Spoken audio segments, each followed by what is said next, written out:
Modéstia 1.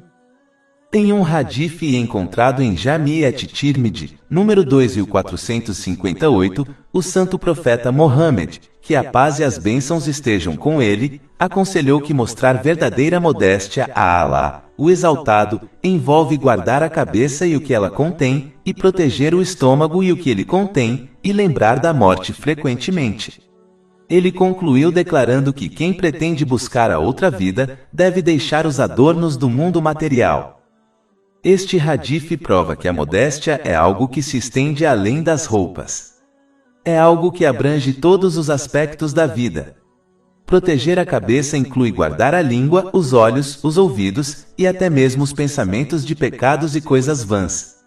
Coisas vãs são importantes para evitar, pois serão um arrependimento para uma pessoa no dia do julgamento, e geralmente são o primeiro passo para cometer pecados. Mesmo que alguém possa esconder o que diz e o que vê dos outros, não pode esconder essas coisas de Allah, o exaltado. Portanto, proteger essas partes do corpo é um sinal de verdadeira modéstia. Guardar o estômago significa que se deve evitar riqueza e comida ilícitas. Isso levará à rejeição das boas ações de alguém. Isso foi indicado em um hadith encontrado em Sahih Muslim, número 2342. Assim como a intenção de alguém é o fundamento interno e oculto do Islã, o fundamento externo e aparente do Islã é ganhar e utilizar o lícito. A modéstia para com Allah, o exaltado, também inclui lembrar-se da morte com frequência. Lembrar-se da morte é importante, pois encoraja a pessoa a obedecer sinceramente a Allah, o exaltado, e a abster-se de pecados, pois nunca se tem certeza de quando se encontrará a morte. Isso lembra que este mundo não é seu lar permanente, e que certamente se mudará dele. Lembrar-se disso encorajará a pessoa a se preparar para seu significado de destino, o além. Essa preparação envolve usar as bênçãos que lhe foram concedidas de maneiras que agradem a Allah, o exaltado. Por outro lado, aquele que evita a lembrança da morte negligenciará a preparação para sua viagem inevitável para o além, e como resultado, concentrará todos os seus esforços e utilizará suas bênçãos e recursos em aproveitar e embelezar este mundo. Essa atitude impedirá que a pessoa se lembre de Allah, o exaltado, e obedeça sinceramente a ele, e isso, por sua vez, leva a problemas em ambos os mundos. Capítulo 20 Taha, versículo 124. E quem se afastar da minha lembrança, terá uma vida difícil, e nos o recolheremos no dia da ressurreição cego. Finalmente, a modéstia para com Allah, o exaltado, inclui dar prioridade ao além sobre o excesso deste mundo material. É importante notar que isso inclui tirar do mundo material para satisfazer as próprias necessidades e as necessidades de seus dependentes, sem desperdício, excesso ou extravagância, pois estes são detestados por Allah, o exaltado. Capítulo 7 Al-Araf, versículo 31. E comam e bebam, mas não exagerem. Na verdade, ele não gosta daqueles que cometem excessos. Priorizar o além também envolve usar as bênçãos que alguém recebeu de maneiras que agradem a Allah, o exaltado, em vez de satisfazer seus desejos. Aquele que se comporta dessa maneira, encontrará paz e sucesso neste mundo e no além. Esse sucesso e paz são, portanto, obtidos apenas priorizando o além, em vez de aproveitar os aspectos desnecessários deste mundo material. Capítulo 16 An-Nahl, versículo 97. Todo aquele que praticar o bem, seja homem ou mulher, enquanto for crente, nós o faremos viver uma vida virtuosa, e lhe daremos uma recompensa, na outra vida, de acordo com o melhor do que costumava fazer. Modéstia 2. Aquele que sempre se lembra de que Allah, o exaltado, está observando-o, adotará a vergonha e a modéstia dele. Lembrar dos inúmeros favores de Allah, o exaltado, enquanto uma pessoa permanece ingrata, também a encorajará a se tornar modesta de Allah, o exaltado. Finalmente, lembrar que chegará o dia em que serão questionados sobre cada pequena coisa em sua vida por Allah, o exaltado, também inspirará a adotar a vergonha de Allah, o exaltado. A coisa que fortalece a vergonha de Alá, o Exaltado, é o temor de Alá, o Exaltado, sempre que um desejo maligno entra no coração de alguém. Isso ocorre porque o coração acredita que Alá, o Exaltado, está totalmente ciente desse desejo. Se essa atitude se estabelece em uma pessoa, então sua vergonha de Alá, o Exaltado, se tornará forte. Além disso, temer que Alá, o Exaltado, se afaste deles em desgosto por causa de seus desejos e ações, também fortalece a vergonha de Alá, o Exaltado. Mas essa modéstia e vergonha podem se tornar fracas, e em alguns casos, desaparecer se alguém abandonar o exame de si mesmo da maneira descrita, e abandonar a obediência sincera a Alá, o Exaltado, em seus comandos e proibições. Castidade 1. Em um longo hadith encontrado em Sahih Bukhari, número 6806, o santo profeta Mohammed, que a paz e as bênçãos de Alá estejam sobre ele, mencionou 7 grupos de pessoas que receberão sombra no dia do juízo final por Alá, o Exaltado. Esta sombra os protegerá dos horrores do dia do julgamento, que inclui o calor insuportável causado pelo sol, sendo trazido a 2 milhas da criação. Isso foi avisado em um hadith e encontrado em Jami' et-Tirmidhi, número 2421. Um desses grupos inclui uma pessoa que é convidada à fornicação, mas a rejeita por medo de Alá, o Exaltado. Controlar o desejo de alguém, especialmente quando ninguém, exceto Alá, o Exaltado, saberá sobre isso, é uma grande ação. Os muçulmanos devem se esforçar para evitar situações em que possam ser convidados a pecar, evitando primeiro lugares onde os pecados são mais comuns, como uma boate. Isso é extremamente importante, pois o ambiente de uma pessoa geralmente tem um impacto profundo em sua atitude e comportamento. Assim como um aluno tem mais probabilidade de estudar em uma biblioteca silenciosa, em comparação a uma casa movimentada e barulhenta, um muçulmano tem menos probabilidade de ser atraído por pecados quando evita lugares onde os pecados ocorrem regularmente e abertamente. A outra coisa importante é evitar pessoas que cometem pecados abertamente e convidam outros para eles. Uma pessoa adotará as características de seus companheiros, sejam boas ou más. Isso foi indicado em um hadith encontrado em Sunan Abu Dawud, número 4833. Os muçulmanos não devem apenas garantir que acompanhem pessoas boas, mas também encorajar seus dependentes, como seus filhos, a fazer o mesmo.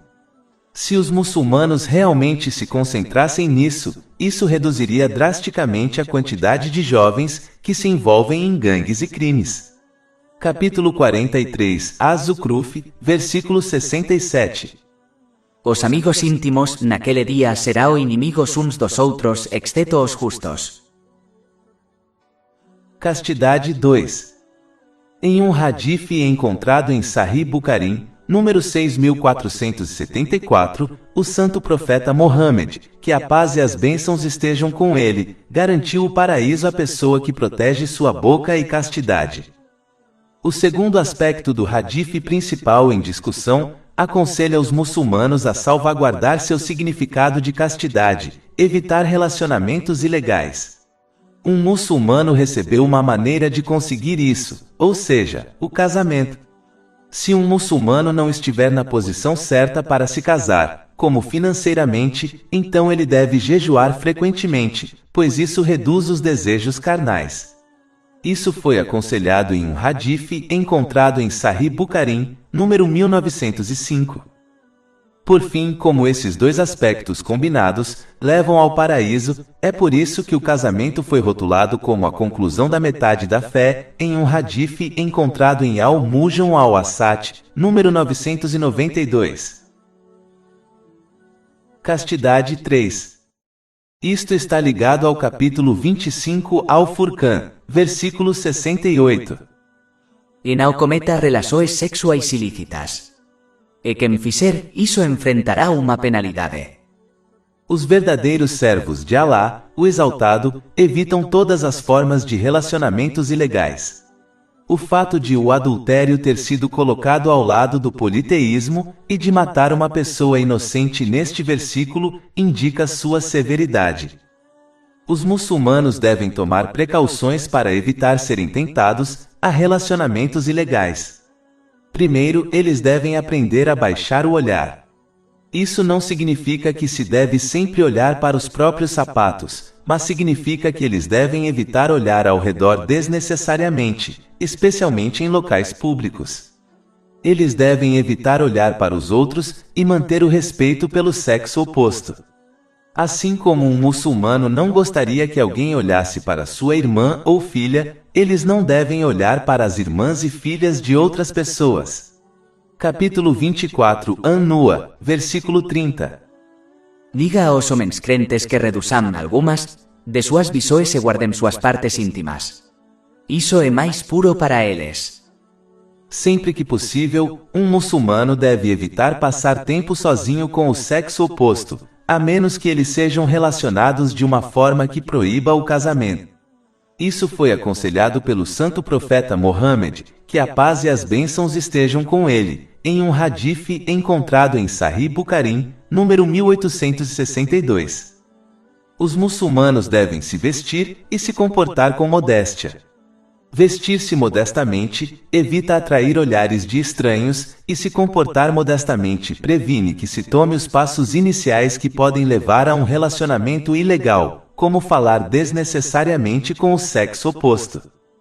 Entender as bênçãos de evitar relacionamentos ilegais é outra maneira de se proteger deles. Por exemplo, o santo profeta Mohammed, que a paz e as bênçãos estejam com ele, garantiu o paraíso para aquele que salvaguarda sua língua e castidade. Isso é confirmado em um hadith encontrado em Jami' at-Tirmidhi, número 2408. Temer a punição de se envolver em relacionamentos ilegais também ajudará um muçulmano a evitá-los. Por exemplo, a fé se afastará da pessoa que está cometendo fornicação. Isso é confirmado em um hadith encontrado em Sunan Abu Daud, número 4690. Na realidade, um muçulmano não precisa de relacionamentos ilegais, pois o islamismo prescreve o casamento. Aqueles que não podem se casar devem jejuar frequentemente, pois isso também ajuda a controlar os desejos e ações. Isso foi aconselhado em um hadith encontrado em Sahih Muslim, número 3398. Castidade 4. Tive um pensamento que queria compartilhar. Alá, o Exaltado, incentiva o casamento e proíbe relacionamentos ilegais. Quando um casal não é verdadeiramente devotado um ao outro, como um casal casado, então qualquer dificuldade real que eles enfrentam levará a mais estresse emocional para o casal, pois eles não conseguem apoiar um ao outro corretamente. Entrar e sair de vários relacionamentos ao longo da vida, sem dúvida, tem um efeito prejudicial em sua saúde mental. Não é nenhuma surpresa que aqueles que se separam de seus namorados/namoradas, muitas vezes, acabam em aconselhamento. Eles acabam sofrendo de transtornos mentais, como depressão, mais do que aqueles que evitam esses relacionamentos. Em relacionamentos casuais, o casal muitas vezes não está na mesma sintonia. Ou seja, um dos dois sempre leva o relacionamento mais a sério, como desejar se estabelecer com seu namorado/namorada, enquanto o outro não sente o mesmo.